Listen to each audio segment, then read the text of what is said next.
Good evening, everyone. My name is Pawan Maurya, and today my topic is sub inspector. So let's start. CPO CPO का मतलब होता है central police organisation. इसका मतलब केंद्रीय police संगठन। इसको हम एसएससी सीपीओ के नाम से भी जानते हैं, जिसका एग्जाम एसएससी के द्वारा कंडक्ट कराया जाता है, जिसमें पोस्ट की जो रिक्वायरमेंट होती है एसआई की होती है। और व्हाट इज एलिजिबिलिटी, तो इसमें ये ग्रेजुएट लेवल का एग्जाम होता है। इसमें आप किसी भी मान्यता प्राप्त विश्वविद्यालय से आप पास होने चाहिए, चाहे आपने किसी मोड से पास कर रखा हो, चाहे रेगुलर कर रखा हो, चाहे ओपन लर्निंग मोड से कर रखा हो, और किसी भी साइट से आपने ग्रेजुएट कर रखा हो।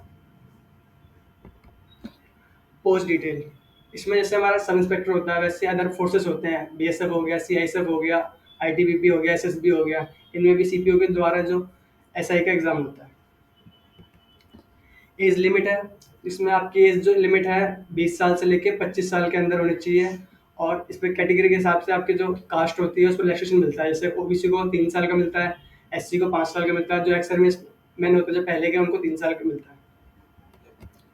और स्कीम ऑफ एग्जामिनेशन, सबसे पहले इसमें प्री होता है, प्री के बाद आपका मेडिकल होता है, मेडिकल के बाद आपका पेपर सेकंड होता है, फिर उसके बाद आपका मेडिकल होता है।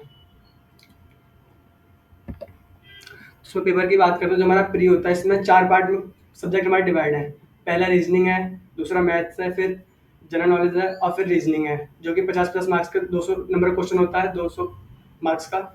और इसमें आपकी जो नेगेटिव मार्किंग होती है 1/3 की होती है। इसीलिए जो आप भी क्वेश्चन करते हो उसको ध्यान से करें, क्योंकि आपके 3 क्वेश्चन गलत होंगे तो आपका 1 नंबर कट जाएगा। और पेपर 2 जब होता है मेंस का होता है, जिसमें आपके पास इंग्लिश आती है, 200 मार्क्स की, 200 क्वेश्चन की होती है, और इसमें भी वही नेगेटिव मार्किंग रहती है।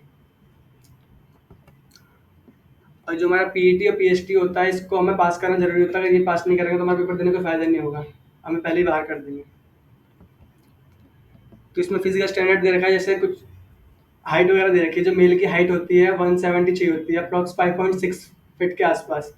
और जो उनकी जो चेस्ट रिक्वायरमेंट होती है 80 होती है अनएक्सपेंडेड, और एक्सटेंडेड में 85 होनी चाहिए। और जो अदर हिल एरियाज के जैसे होते हैं पहाड़ी इलाके के, हिमाचल प्रदेश के हो गए, चाहे उत्तराखंड के हो गए, चाहे सिक्किम के हो गए, तो उनको रिलैक्सेशन दिया जाता है, 165 सेंटीमीटर उनकी हाइट दी जाती है। और चेस्ट रिक्वायरमेंट सेम ही होती है उनकी।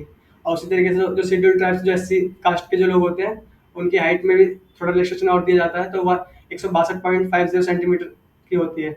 और इसमें चेस्ट में भी छोटी छूट मिल जाती है। उनकी 77 अनएक्सपेंडेड, और एक्सपेंडेड में 82। और इसी तरीके से जो इसमें गर्ल्स की हाइट की रिक्वायरमेंट है 157 है। और अदर हिल एरियाज की बात करें तो उसमें 154 है। और जो एससी है उसमें 153 है, 54 है। और फिजिकल एंड्योरेंस टेस्ट, तो जो मेल कैंडिडेट्स है जो उनका जो फिजिकल होता है उसमें आपको 100 मीटर की रनिंग होती है, जो कि 16 सेकंड में करनी होती है। उसके बाद 1.6 किलोमीटर की रनिंग है, जो कि 6.5 मिनट में कंप्लीट करनी होती है।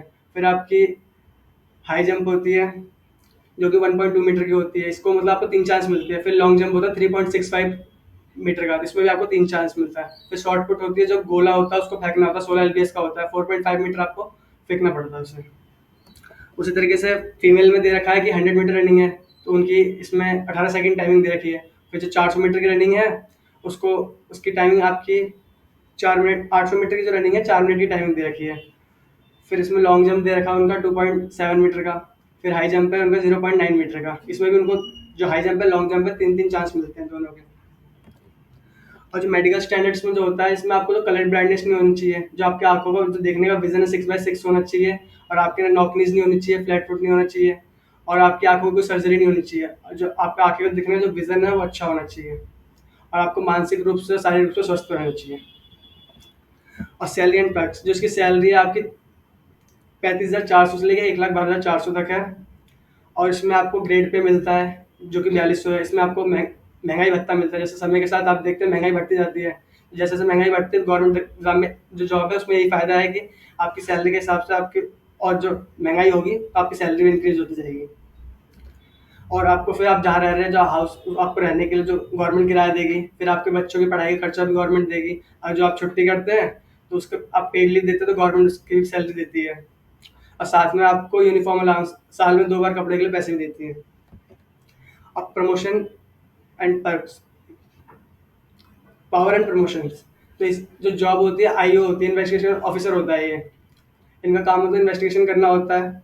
और उनके गुड रिलेशन होते हैं। जैसे कि दिल्ली में आप जानते हैं संसद भवन है, राष्ट्रपति भवन है, यहाँ इनकी जॉब वगैरह लगी रहती है। तो जो कोलैबोरेशन इनका जो है यहाँ पे अच्छा रहता है, तो जिससे कि इनकी बातचीत बढ़िया रहती है, तो इनके गुड अच्छे रिलेशन रहते हैं। और हैवी वर्कलोड रहता है। सैलरी अच्छी होगी तो काम भी इनके ऊपर ज़्यादा प्रेशर बना रहता है, कहीं चोरी हो गई, कहीं मर्डर हो गया, तो पूरे-पूरे दिन इनको काम पे लगा रहता है, ऊपर से प्रेशर आ जाता है, तो इन्हें तुरंत निकलना पड़ता है ऑफ़िस के लिए। और ये जो जॉब है लाइफ टाइम दिल्ली रहती है, और ये पावरफुल जॉब है क्योंकि इसमें आपकी जो दिल्ली पुलिस है सेंटर के अंदर में आती है, स्टेट गवर्नमेंट के अंदर नहीं आती है, भारत सरकार के अंदर आती है। Thank you.